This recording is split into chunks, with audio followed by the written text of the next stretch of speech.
we're back. Welcome. You smell like you got into some fun stuff last night. I did. Went to the Stars game, schmoozing with clients, potential sponsors, and I had a good time. But welcome to Here's the Deal with Brendan and Scott, and I am Scott. I'm Brendan. And we are back after a fantastic super wildcard weekend for our subscribers. We will get into all of that soon, but we obviously want to put our sponsor up front here. We are brought to you by linesight2020.com. Just the best place you can go for analytically driven sports gambling performance excellence. That's true. We want to put our foot out there, and our mission statement is really so that the gambler can gamble responsibly, much like the Mannings are pushing and Steve Mariucci is pushing during commercials.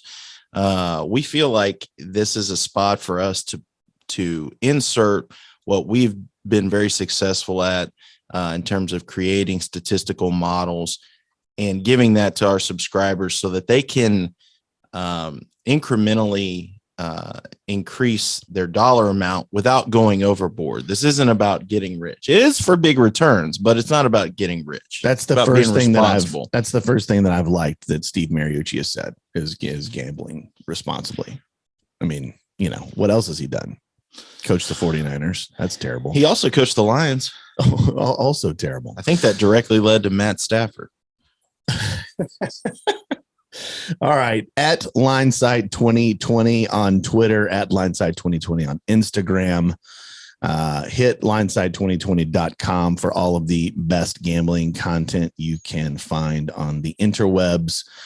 Again, there's blog posts about gambling versus investing. And if you are into alternative asset streams like Chris Gold, alternative asset streams are the cat's pajamas, really. And I think this is one of them. If you do it responsibly, it's like investing in the market. I have a bankroll. I have my investment. That investment will go up or down over time. We hope it goes up. To me, the stock market is often irrational, where Apple goes up today. Why? I don't know. Because the market said it did, or it went down because the market said it did. And sports gambling is not binary, even though it seems that way. There is a winner and a loser in a game, or a tie. But over time, if you have good information and you do enough work and preparation, or if you let someone like us do the work and preparation for you, you'll generate that return. And that's what we want people to know. And that's why we drive them to the website, www.linesight2020.com. If you're hearing this podcast, you've likely received our distribution email, which also this week has promotional package opportunities for you to be a sponsor. Platinum sponsors get their logo displayed on our fancy YouTube video. We get an advertiser tagline and a website at the beginning and the end of each episode. Your contact information is in the show notes and on all social media platforms. We'll intro and outro your website and tagline. You get a guest appearance on this show so that you can say whatever you want. You can, but you will have to expect that I am going to be throwing daggers. There's no question. You throw fastballs only. They're going to come high and tight. You know what? I speaking of fastballs, I talked to Kyle Brookshire, our mutual friend, yesterday, and he was telling me about his daughter, who's 4 years old, getting into team sports. And he said, I was thinking of getting her into t-ball. And I said, okay. And his wife said, and you would need to coach that. And I said, no.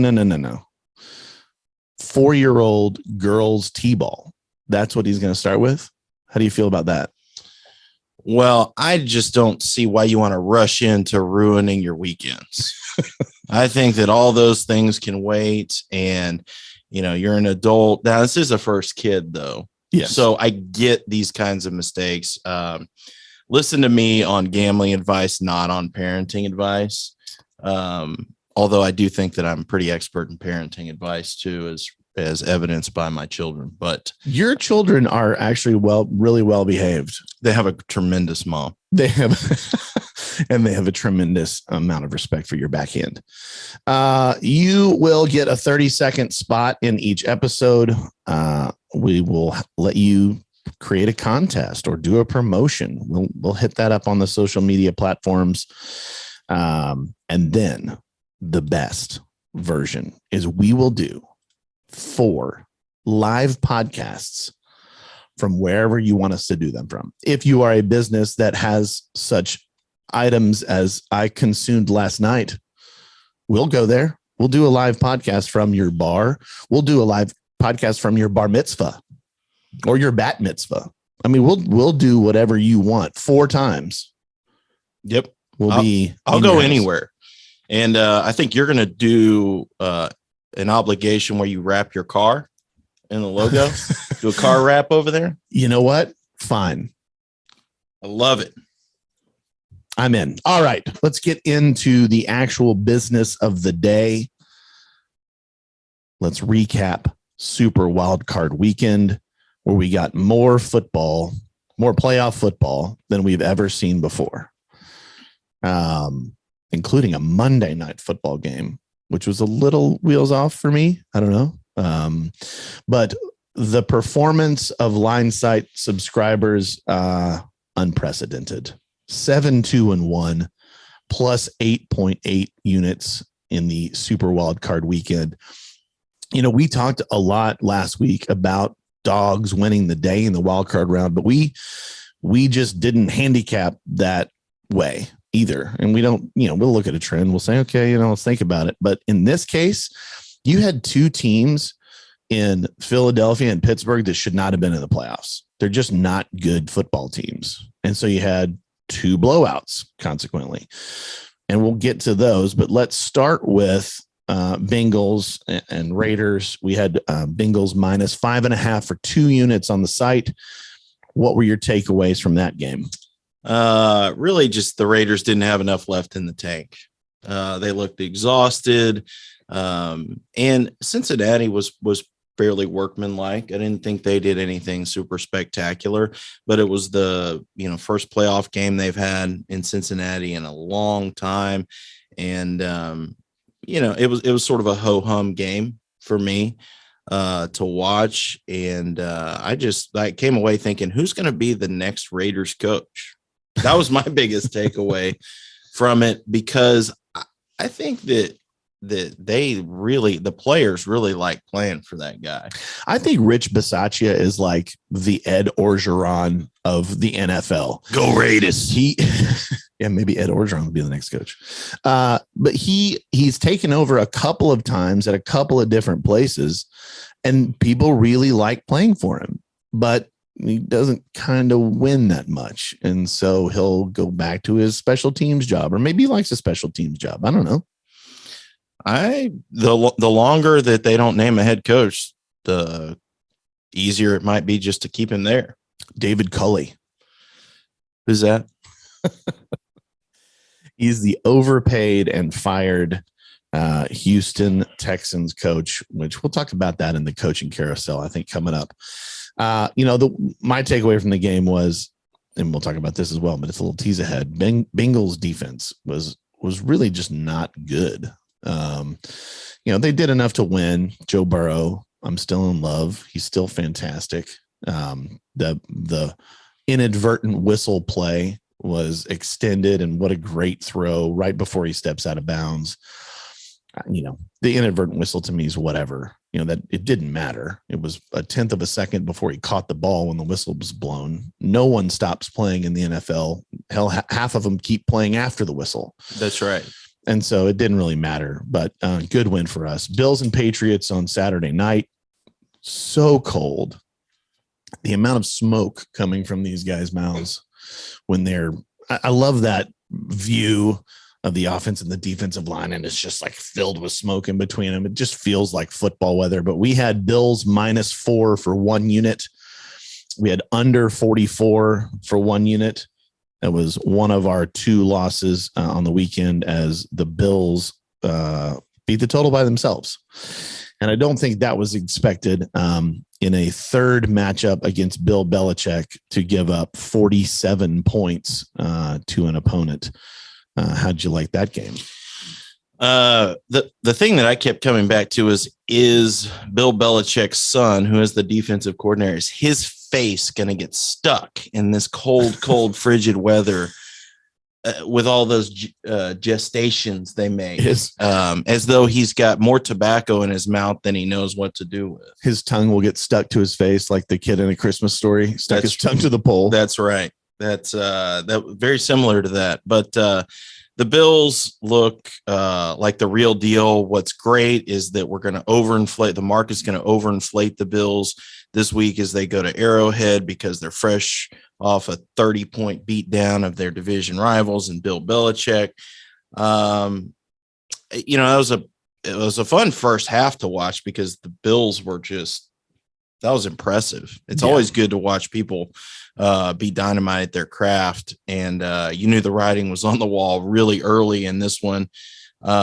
We predicted domination. I didn't know we'd get it like that in that form. I just kind of left thinking, what are the Patriots going to do in the offseason? They obviously didn't make the playoffs last year. They jumped up this year and looked like they were going to take the division again. And they're clearly on the right path, because Mac Jones is going to be a good quarterback. He's a good quarterback now. He's going to get better and better. Hit the rookie wall more than likely. It's kind of like, what do they do with the team now? I just kind of see spots for more playmakers, whether that be through the draft or if they go out and get some handpicked free agents. But they'll be back next year. And I think they actually had a really good season with the rookie quarterback. Yeah. And they've never really had to go out and get guys, right? I mean, the kind of the splashiest free agent they signed was Randy Moss. And that was, 15 years ago. But now they probably do need to go get some weapons, because they don't have Tom Brady anymore. Tampa -7 for 2 units against Philly. Again, we talked about it. Philadelphia just didn't deserve to be in the playoffs, and that's the way we capped it. And the best part was, as we're talking about, should we buy half a point? Should we buy a point to get it to 7, to get it to a key number? And I said, I don't really like buying points. That just doesn't ever feel right to me. And then this big syndicate just pounds Philadelphia on Sunday morning. Did not understand that at all. And the line moves to -7 for us, and we snatch it up for 2 units. We did the under at 46 for 1 unit, which was a push. We didn't get the best number there. Hopefully the subscribers maybe waited for it. But that number jumped up right before kick. We thought the weather was going to be a little worse than it was. And so I think that's why the total jumped up to 47.5 at close. I thought Philadelphia could at least mount a drive or two, run the ball. That's what they do. That's been the reason they made the playoffs, was they transitioned to that running offense. But, Miles Sanders carries it 4 times in the first half. And, that did not help our total. The 3 and outs were everywhere. I think Philly ran like 15 plays, maybe in the first half. Jalen Hurts was missing receivers, and not bad. He was just missing them. And it was his first postseason deal. I think they've got something with him. I do. I think they're going to be pretty good. I think the problem is going to be that their team is like really old. Yeah. That offensive line's a bunch of old guys. The defensive line, bunch of old guys. So they're going to have to restock again, free agency in the draft. Everyone needs more offensive linemen. That's the bottom line. So, have your kids eat more, get bigger, eat more. I don't think they're fat. I think they work out a lot. Well, I just think general nutrition is you should eat more. Yeah. Okay. I mean, I do that right now, and I'm not even trying to be an offensive lineman. But you could, if somebody was revolutionary enough. I think that's rude. I think you've just handed me a backhanded compliment. Okay, so defensive lineman. That would be better. Yeah, I don't understand why quarterback play is so bad in the NFL or college football, especially with the expansion of 7v7 in high schools, and kids are playing, doing all of that stuff a lot more than they used to. And then they get to college. I mean, this draft class of college quarterbacks is terrible. But you see quarterbacks in the NFL. I mean, half of them can't play. Half of the teams are saying, I don't think we can win with this quarterback. And then, to your point, I think about offensive and defensive linemen, that's where you build in the draft. That's where you take these guys really high, and it just never happens. And I don't get that. Yeah, I don't want to go too far down that road because I'm not into coaching at that level or scouting. And so I don't particularly care. I just really care that they're consistent enough to build a trend on it. Okay, fine. We'll just move on. No fun gambling guy. Okay. The game near and dear to my heart. It almost got in to the perfect scenario for me. Dallas and San Francisco. For the subscribers, we had San Francisco plus 3.5 for 2 units. We had the under 51.5 for 1 unit. And we talked about this. Dallas just can't score. Their offense has been trash for 2 months. San Francisco was held to many a field goal. Yes, that's true. So everything was in the balance and looked exactly like it was drawn up. Yeah, and which is fun. I was talking to someone about this yesterday. It's fun when you go on a podcast and talk about a game and handicap it, and it actually happens exactly like you talked about, which happened a couple of times for us this weekend. But in this game in particular, it really did. San Francisco, we knew they were going to run it. They ran it a ton. Deebo Samuel is awesome. Really like Deebo Samuel. And yeah, I mean, even San Francisco loses Bosa for a good chunk of the game, loses Warner at the end of the game, says, hey, we're going to take our 2 best defenders out, and you still can't score. I mean, does Mike McCarthy become the next head coach that's fired? I seriously doubt it. What if Dan Quinn comes back and says, I'm going to go take the Denver head coaching job, and Jerry says, no, you be our coach? That was like an Ed Orgeron, Jerry combo. Yeah. That was scripted by Mike Leach. It sounded very piratey there. I don't think that Dallas will fire Mike McCarthy, nor do I think they should fire Mike McCarthy. I mean, sometimes you just don't make enough plays. I mean, they were playing a good team in the playoffs, and they were holding them to field goals, which was very important. But they did commit 14 penalties? Yes. 14 penalties in the undisciplined realm. I mean, there weren't a lot of judgment calls from the referees of, hey, was that pass interference? Those things you kind of get in a coin toss mode. These were just mental break types of penalties, and that ended up costing them the game. That is the difference in that game. I thought you were going to get what you wanted, which was to get that 1 point Dallas win. And it certainly looked like it was going to happen there for a little bit. Sorry to have teased you with that over text. I know that I shouldn't do things like that, but that's the way that I saw it kind of unfolding. Well, you know what would have happened, right? We score a touchdown. Dallas scores a touchdown. Well, aren't you playing offensive line for Dallas? I don't want to offend you. I'm eating like I am. Okay.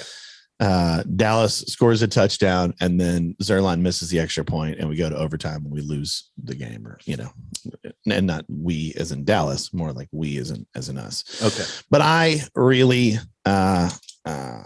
enjoyed the gambling portion of that game. That was good. All right. Kansas City and Pittsburgh. Kansas City, we took minus 12.5 for 2 units. That was the very first post we put on Wildcard Weekend. We took over 46.5 for 1 unit, and Kansas City dominated this game. double-digit favorites in the wild card round, are now 6-0 since 2002. And after the first quarter, it was 0-0. And we were texting back and forth, what's wrong with Kansas City? Like, why is their offense not doing anything? And then Pittsburgh scores a defensive touchdown after the ball hops up into TJ Watt's hands and he runs it into the end zone. And then Kansas City absolutely stepped on the gas and dominated. They end up the halftime 28-7. They score 4 straight touchdowns at the end of the second quarter and just dominated the rest of the game. Yeah, that defense had no answers once Kansas City got cooking. I feel like most defenses don't have an answer for them once they get going. Yep. Once they get going and they get that little screen pass action going to receivers and Travis Kelce and running backs. I mean, Jerick McKinnon had. I love that guy. He's great. I mean, it's like 200 yards of total offense out there. Yeah. They're just super tough to beat when they get going. And, you know, you're not going to lead a comeback with Big Ben anymore at that level. You're not. And he had a great career. And now it'll be interesting to see what Pittsburgh does at the quarterback position, because I doubt Mason Rudolph is kind of what they're envisioning. I wouldn't think so in the present or in the future. And there's probably going to be some available free agent guys that they could possibly sign out there. Yeah. Or they can, you know, draft the first best available quarterback, which will probably be right around their pick. Keep Pickett in Pittsburgh. There you go. I think Pickett might go a little earlier than that. But Monday night, the only side that we lost, Arizona +4 for 1 unit. Closed the weekend with a loss, but that's okay. Arizona wasn't really even close in this game. And now there's talk of Kingsbury getting fired. Yeah, I heard that yesterday. Which is interesting because, as John Azano pointed out, what are they going to do with Kyler Murray? What system is Kyler Murray going to be good in outside of Kingsbury's system? I mean, he was basically handpicked and drafted number 1 just because Cliff Kingsbury was the coach there. I don't think they should even consider making a move. I think Cliff Kingsbury's kind of proven his worth over his career as head coach there. They've gotten better each season. They have, but they collapsed at the end of this season, but they lost Hopkins. And is Hopkins that important? I mean, I guess he is. I think he's pretty darn important. He leads the Texans and they have 4 wins. Their schedule was very difficult down the stretch too. It's not like they had a bunch of cupcakes sitting there. People that want to make change just for the sake of change get burned. That is always the case. I can't think of a time where somebody made a change and it worked out well. I mean, status quo can sometimes happen, but it rarely ever gets better when you make a change just because you need to make a change. I mean, one example that comes to mind is what we're going to see in Miami for the next 10 years, which is you had a good coach in Brian Flores. You're going to fire him. You're going to get somebody new in there, and you're going to be worse. That's going to happen. Mark, whatever episode we have on this, I'll say that right now. That's the dumbest firing I've seen in the NFL in years. Yeah, they win 7 games in a row this season. And I mean, they didn't make the playoffs and they got pounded down the stretch the last couple of games, but except for they beat New England. Well, yeah, they always beat New England. That's a given. Well, you said the last couple of games, and they won one of those games against a playoff team. God, you are very confrontational today. Well, I just believe in calling people out when I've made the point and they want to make a counterpoint. You know, the only team that I want people that agree with me on all things. Okay. Thank you. Go to CNN, brother. All right. NFL divisional round coming up this weekend. Let's talk about these games. We've done fairly well in the divisional round.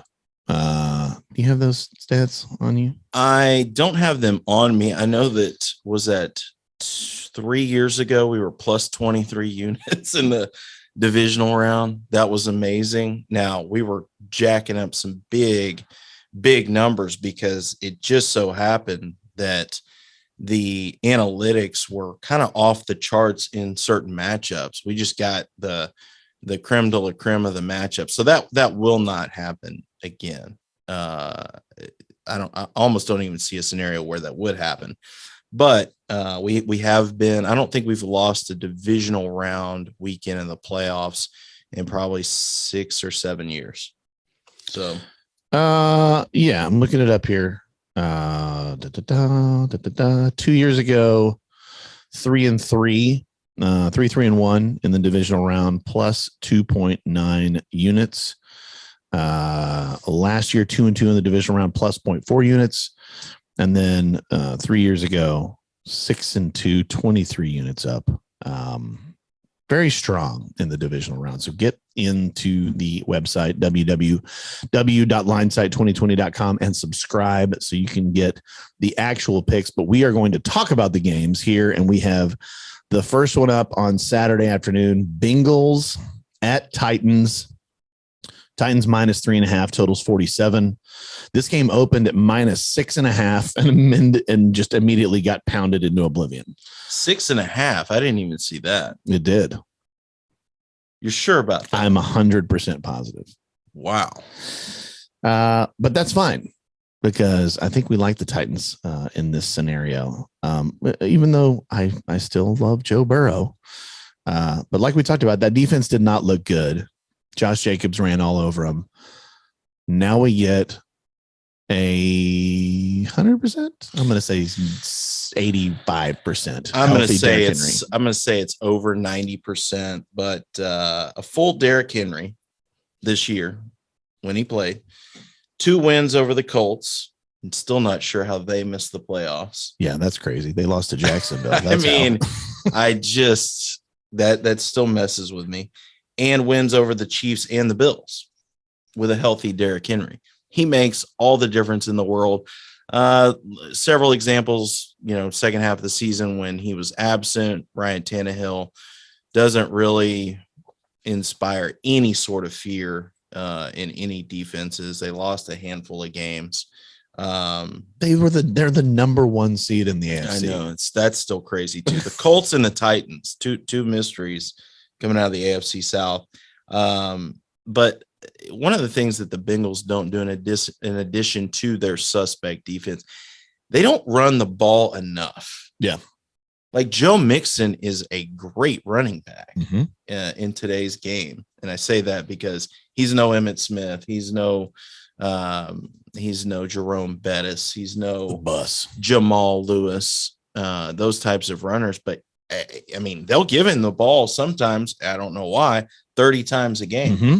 And so he's got durability. They just don't give it to him enough. And I think that's to their detriment by a lot. Because I would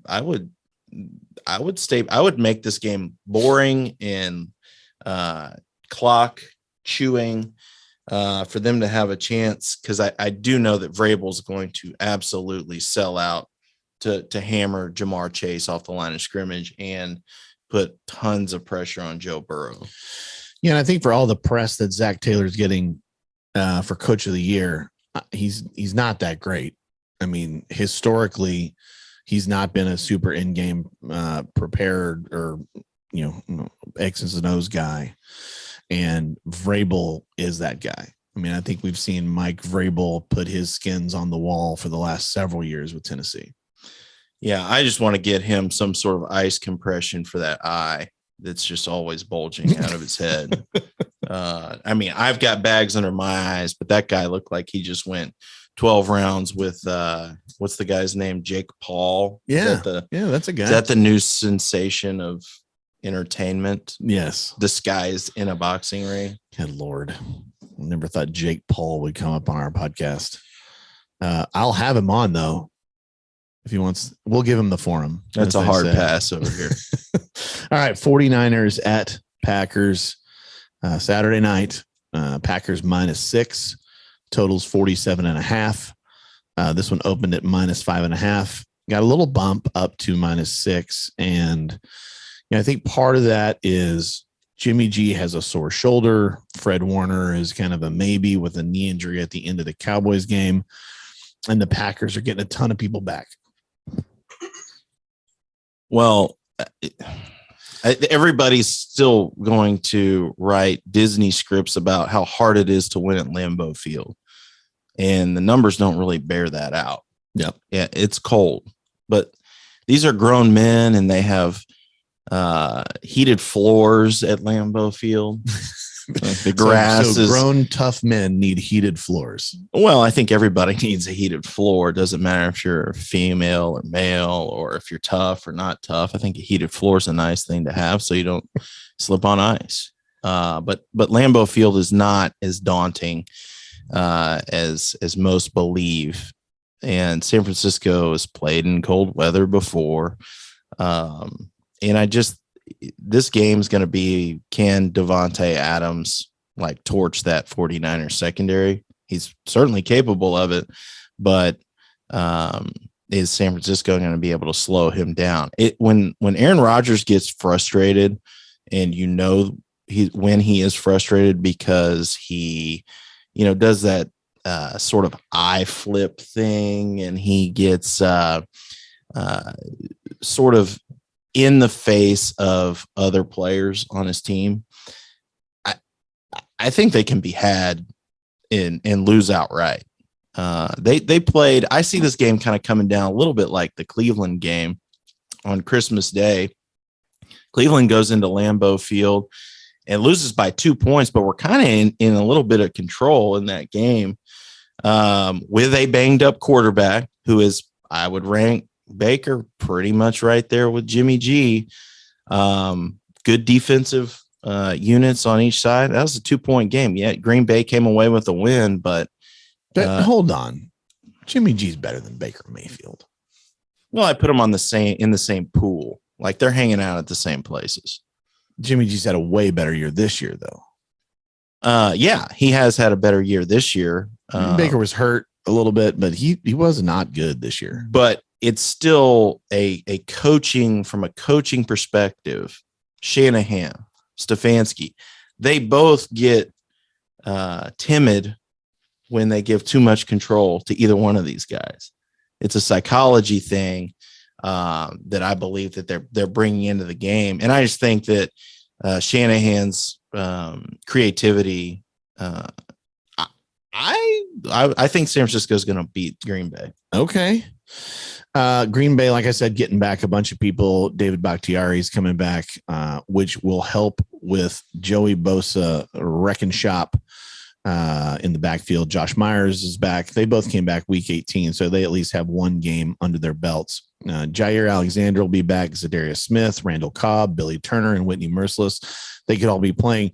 And so that's a pretty big bump for that Packers team coming into that game. And, I think we talked a little bit about Kyle Shanahan and why is he getting a bad rap and, this, that, or the other. And it's been his historical performance in the red zone that I think hangs people up about him, where they don't end up scoring nearly as much as they could. And you're not going to be able to kick field goals as easy at Lambeau as you did in Dallas. Yeah, but those were all possessions outside of the red zone.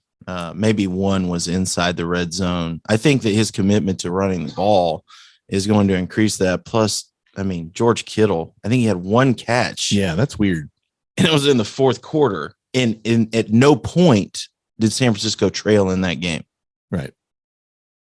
They dominated. They're a great wild card team. Yeah. One of the best wild card teams we've seen in recent years, because I think that most people believe that they could certainly make an appearance in the Super Bowl again. Yeah. Yeah. They would have been my kind of, I'll give it a long shot in quotes to make the Super Bowl. So let's go to the actual division winners of the NFC West. The Rams, which will travel to Tampa Bay. The Bucs are -3. The total is 48.5. This opened at -1.5. I guess I can see why it's been bet up a little bit. The Rams did beat Tampa Bay by 10 this year. Stafford looked a lot better last week, was a lot more consistent. They weren't really threatened in the Arizona game. How do you see this one playing out? I think it's the game that I'm looking forward to the most out of the four. I really like the matchups in this. You got the Rams, who are 22nd against the pass, against the Bucs, who are first in passing. You've got the Rams 6th against the run, and Tampa is 26th in rushing. Okay. So it's almost like, let's just get on and do what we do best and see who can outperform the other. I think that injury that Tristan Wirfs suffered against the Eagles is going to be a huge deal in this one, because presumably he would have to block Von Miller. Mm-hmm. And Von Miller, I know I've been extremely critical of him this season since he got traded to the Rams, but he definitely looks more spry with each passing week. He looked pretty darn good against Arizona on Monday night. So that could come into play and be a pretty big problem for Tom Brady. But I still go back to the point of they have lost one game at home all year, and it was that 9-0 Sunday night game that was ended in property destruction. And they've covered in every game except that game too. So it's sort of like, do you want to bet against Tom Brady? Do you want to bet against him at home? That's going to be a tough side to take. But there is the blueprint there for the Rams to just absolutely control everything defensively and try to frustrate him. Are those running backs coming back for Tampa? Are we going to see Fournette or Ronald Jones? What's the status on that? Yeah, I don't know. I thought it was weird that Fournette got scratched right before the game. I didn't even realize that. Yeah. Last week, or at least I had just heard it, while I was kind of watching pregame stuff. And they're like, Fournette's not going to play. I was like, no, really? Okay. Well, when he's going full strength is let's take, for instance, the Buffalo game, particularly that first half. I mean, they're the best team in the NFL when he's going. Yeah. He, to me, is the definition of a game manager running back. And I am inventing that term right now. You're going to have to explain that a little bit. So he's not great, right? He's not going to rush for 120 yards every game. He's not going to break these long runs, but he'll break enough to move the chains. He'll get the 10-yard run when you need 9 yards. He'll do all of the good things. And I'm saying this in a very complimentary way. He's a good running back, but he's not one that I would be drafting first on my fantasy team. Are you saying he's a handyman? No, I'm saying he's a game manager running back. Can I please invent this term and you stick with it? Sure. Thank you. Jeez, it's so hard to get things past you these days. Well, I'm a tremendous goalie. All right. What do you think about the total? I mean, I love the pass. I mean, that seems like something that they're going to do. I kind of like the over here. Yeah, I think the over would be the play if we're going to play a side. I think we're still waiting on it. Again, availability of players is going to be a huge deal for this particular matchup because if Wirfs can't go, man, I think Tampa's going to have a really tough time scoring. Yeah. I just thought of something. I totally forgot. All right. Bills at Chiefs. Chiefs -2. The total's 55. The totals moved from 52.5 to 55. And that's just because these teams both scored over 40 points. They can score. And their defense are playing better, both of them. But again, like we talked about earlier, Josh Allen's rolling. And when you get Kansas City rolling, they can really put some points on the board. So you had these teams played on, I think it was a Sunday night game, October 10th. Bills go to KC, win 38-20. Oh, the Bills are the new team. What the heck's wrong with the Chiefs? Those types of reactions. On the heels of the Chiefs winning the AFC Championship game last year, 38-24. That was a heck of a game. Mm-hmm. Man, I remember watching that. That was super exciting. So it really comes down to what are the defenses going to do? What are we going to see on the defensive side? I just like that. I like that Kansas City front four. Yeah.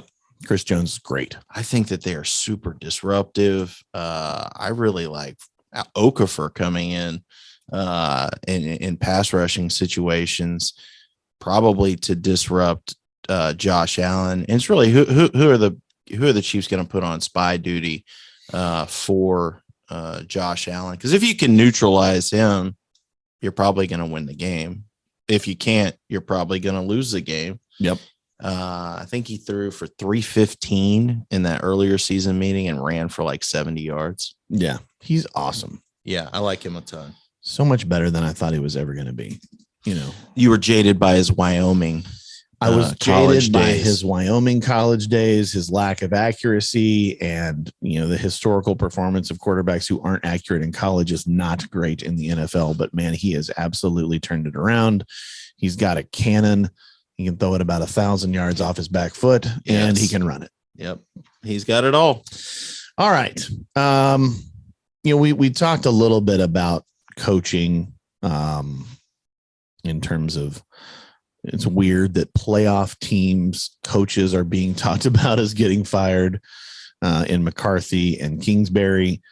David Culley gets somehow a guaranteed 3-year contract, wins above expected in terms of games with that roster, and gets fired. So he got $22 million for coaching the Texans for one season, and he got to audition. I think he gets another head coaching job this year. I think that's a great negotiator.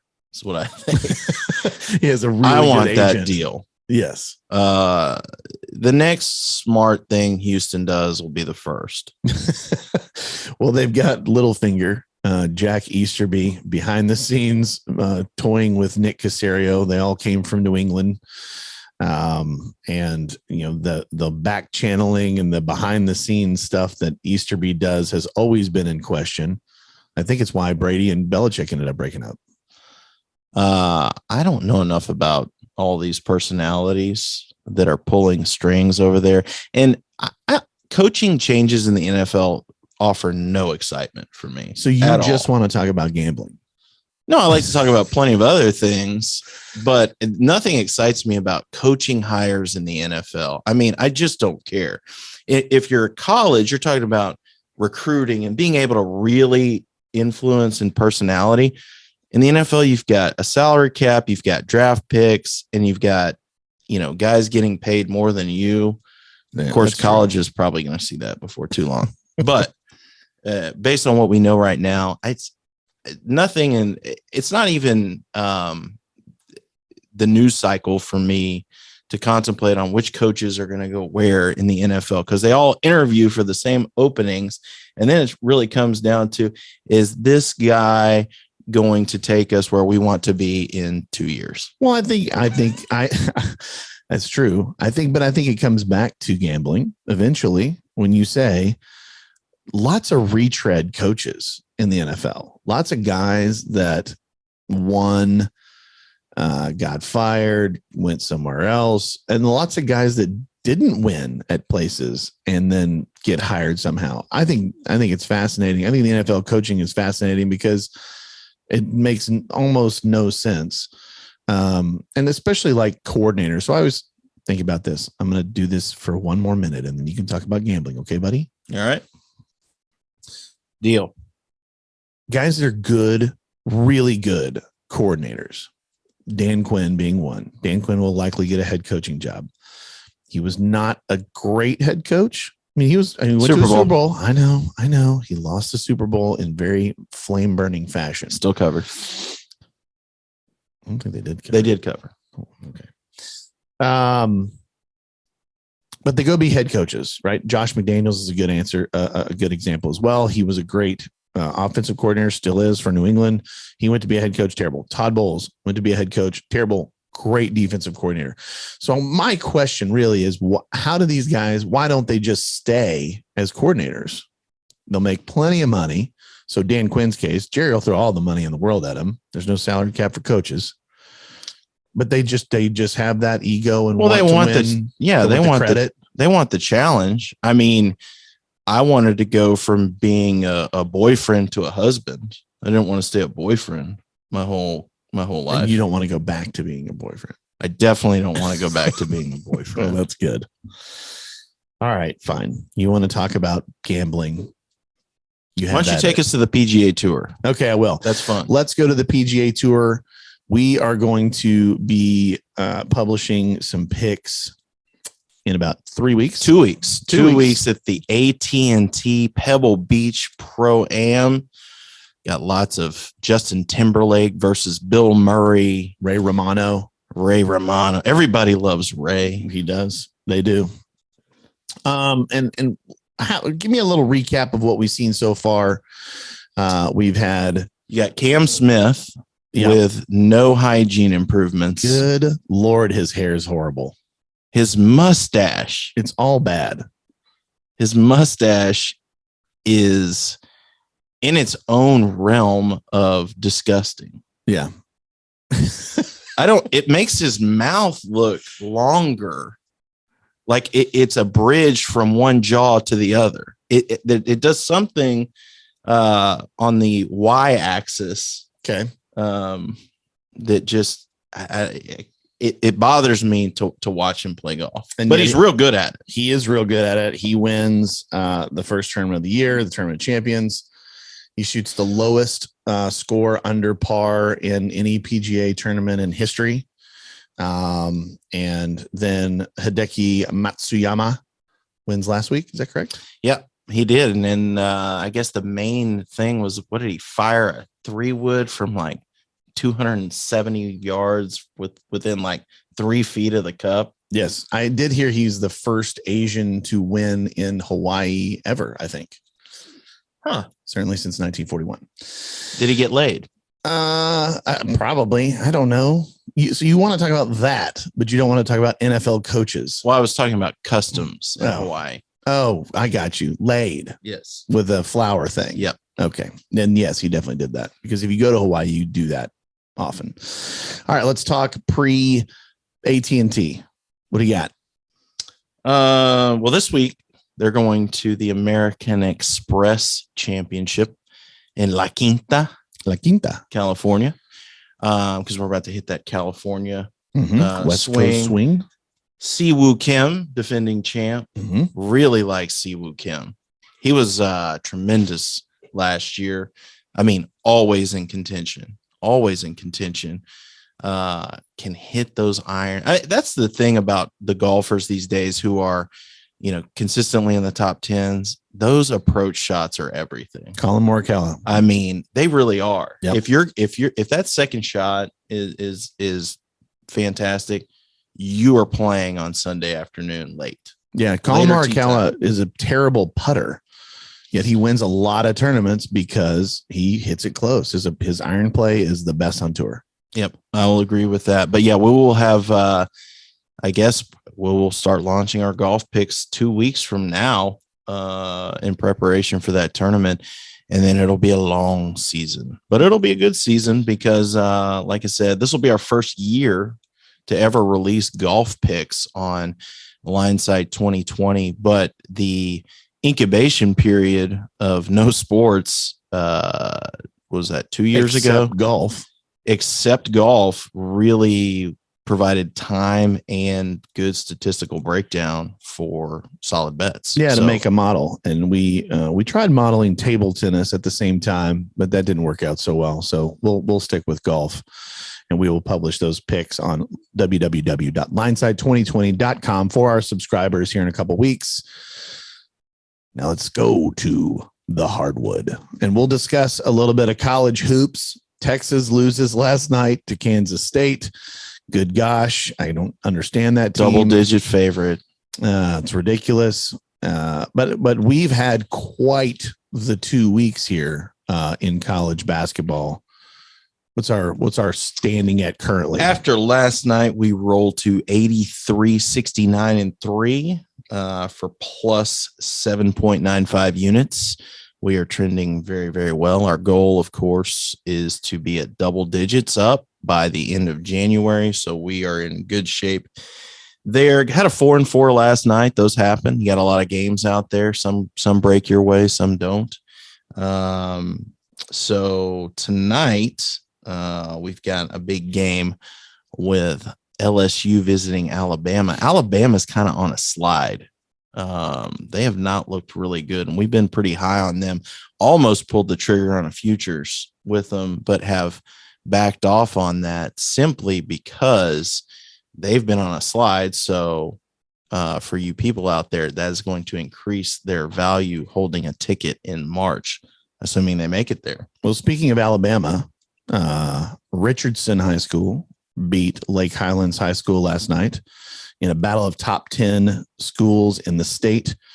Richardson has one kid going to Alabama and one kid going to Kentucky.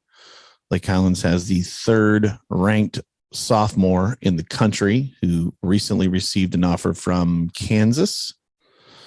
That was a good game. So I wanted to just tie in Alabama there. I did see some social media posts with John Calipari visiting the gym. Yeah, John Calipari was in the gym and wearing a mask and having his judgment clouded. And but hey, if you want kids that are going to be one and done, these kids probably have a professional career in front of them, assuming all things remain healthy and projecting upwards. But they're tremendous players. I mean, I've seen them play, all three of them, and their teammates for that matter. Yes.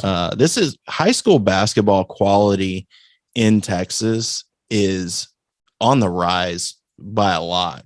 I mean, I know you played basketball in high school and were second a star. team all district. Second team. Yeah. Wow. Thank you. Weren't y'all the only team in your district? Yes. And you started? Yeah. That math doesn't work out.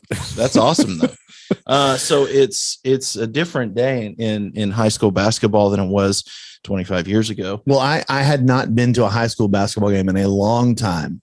And I went to one of the Lake Highlands games earlier this year. And I said, I can't believe I used to play this game. Oh, when they played Highland Park, right? Yes. They're so fast and so physical. And I was like, we did not play like this. That was not a thing. Yeah, it's a different deal. And that was Thanksgiving basketball. Yeah. I mean, we're talking about mid-January now. So these teams have only gotten better, but that was a crisp game. I was there as well. And it's a better product. The kids are clearly working on their game year round instead of just, partial part of the season. And I just think they're smarter players now too. Yeah. I mean, knowing where to go on the court is a huge deal, particularly because you have to get there and you got to get there fast. And man, it's precision that I'm seeing out there in high school basketball. That's the only reason I was second team all district was because I knew where to be. That's it. That's my one skill. I know where to be. I'm glad you're seated to my left. I'm glad you know where to be here today. That's right. So we're going to have LSU defense tonight, which we've highlighted before. Tremendous defensive team against a very fast-paced Alabama team. They love to go up and down, up and down, up and down. A lot of turnovers, though, so it'll be an interesting game if you're into good SEC basketball, which we are. Thursday night, Purdue at Indiana. You know who is sick and tired of losing to Purdue? Bobby Knight. Hated losing to Purdue. He was not a fan of that. This is a huge rivalry. Both teams looking pretty good this season. And Indiana is undefeated at Assembly Hall. So I'm assuming that Purdue is going to be a slight favorite in this game. But look out for Indiana. Watch this game because Purdue has a guy who's like 7'9". Zach Edey. He is a giant. Yes, he is very, very tall, and he's big too. He's got a lot of girth to him. Yeah, he I watched the Purdue Wisconsin game and just kind of in the background, and the guy says, "That's a foul on such and such Wisconsin." He's 6'9", 235, and he looked like a midget standing next to Edey. I mean, he's a big dude. Yeah, I mean, he's put Travion Williams on the bench to come off, and Travion Williams is like Big Ten Player of the Year last year. Yeah. So then we've got Friday night hoops also in the Big Ten. Michigan State at Wisconsin. No one's hotter than Wisconsin. No doubt. They just beat They did have a little trouble with Northwestern last night toward the end of the game, closing it out. They weren't at home. And then Michigan State was the hottest team in the country. They'd won 9 in a row until Saturday, where they lost to Northwestern. So Northwestern is getting in the mix again in terms of the Big Ten, but that should be a great game on Friday night. I do like how the Big Ten has kind of embraced this role as a Friday night college basketball showcase, because it does give them the national spotlight. I mean, they're playing against, Colonial Athletic Association in terms of ratings. So it's there for the taking, but it's a really good product. They have top flight matchups as well. Saturday, we've got 2 top level SEC matchups. We've got John Calipari and his group of freshmen and younger guys go to Bruce Pearl Den in Auburn to take on number 2. My opinion, as of January 19th, Auburn is the best team in the country. Okay. They are number 1 currently. They are number 1 in some polls. Okay. Gonzaga also can claim title to that too, which we all know Gonzaga is not losing again until March. But Auburn plays a ridiculously tough schedule, and man, Bruce Pearl, he's a winner. He's a no cheater, matter what. It doesn't matter if he's a cheater. He's getting results, and the recruits are playing, and they're going to go to the NCAA tournament and be a 1 seed probably in the South. And they play such good team basketball. Very fun to watch. Get up and down the court, defense, shoot threes, take it to the rack. They're the most fun team to watch in college basketball. But Kentucky's doing what Kentucky does. Hey, start off the year, lose to Duke. Is that right? Yes, they lost to Duke in the opener, and then have really rattled off a ton of impressive wins since then. Calipari's got his team gelling together. That's going to be a fun one. And then you get LSU at Tennessee for round 2 on Saturday night. So after Tennessee gets absolutely pounded by Kentucky on Saturday. Ooh, boy, we were on Kentucky in that one, and -4.5, and they win by 28. Yes. I felt like Kentucky would do well against Tennessee, because they are playing really well. They're scoring a lot, which has not always been the case in recent years for Kentucky. Been more of a defensive stopper team, but boy, they ran Tennessee right out of the gym last Saturday. So we are looking good for college hoops. Join the site, get in on these picks. We've got 2 futures bets that we just posted this week, NCAA tournament winner tickets. Those are important, especially in light of the fact that we are trying to make you, the subscriber, money.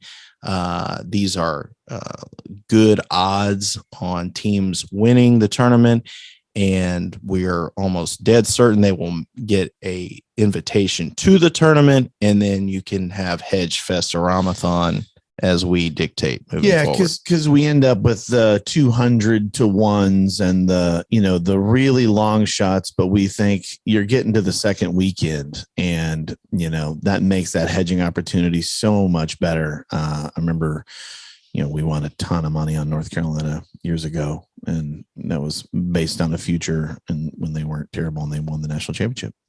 That was 2017. There you go. All right. We're going to get out of here. Thank you very much, Brendan, as always. You get any updates on your high school dating scene? No. Or college dating scene? No more Angie Harmon dating stories today. We will tell some other stories in the very, very near future. Thank you, Frito. Frito Nation Productions, as always, at the helm. Go to www.linesight2020.com. Subscribe. Check out our performance. We cleared 100 units in the NFL historically this weekend. Oh, I see that. That's beautiful. Plus 20 units on the season. College basketball plus 8 units. College football, we were plus 12.5 units. I mean, get your return. Hit the website. And again, if you're listening, you have seen the promotional package that we put into the email. Come be a sponsor. Get mentioned. We've got well over 500 downloads and listens, and we are ready to promote your product. Thank you, and we will see you next week.